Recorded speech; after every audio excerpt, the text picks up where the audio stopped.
Après Carmen, il est maintenant, encore un grand tube, question du boléro, celui de M. Ravel, bien sûr. L'ennui naquit un jour de l'uniformité, écrivait Victor Hugo, oui, mais là pourtant, encore, comme avec Carmen, on est très loin de l'uniformité et surtout de l'usure. En toute chose, le rythme. Je serais tenté de dire, en musique, tout est rythme. Il y a d'abord la pulsation, disons le tempo pour simplifier, les cellules rythmiques elles-mêmes, blanches, noires, croches, etc., s'agrégeant en formules plus ou moins complexes. Mais on peut considérer également le retour périodique d'une phrase mélodique, un enchaînement d'accords, les couleurs sonores comme autant d'éléments rythmiques. L'exemple le plus frappant de toute l'histoire de la musique est sans doute le fameux boléro de Ravel.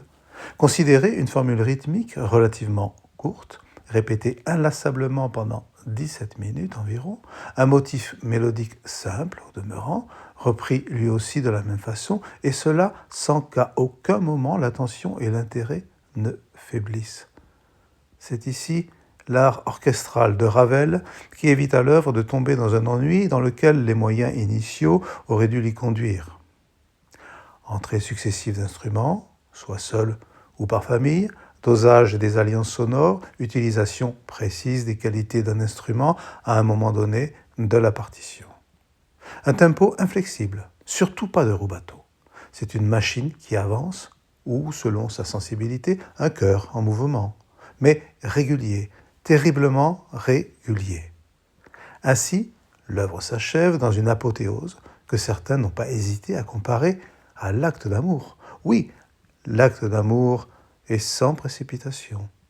On peut le préférer autrement, mais quelle déception au final.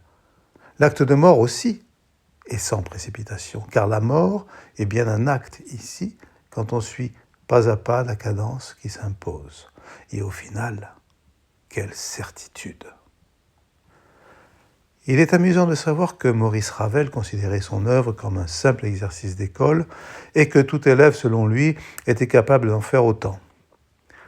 Laissons-lui le droit de minimiser son propre génie, mais si cette partition caracole toujours en tête du hit-parade de la musique classique, c'est qu'elle est bien l'exemple de réussite en matière de non-usure du rythme.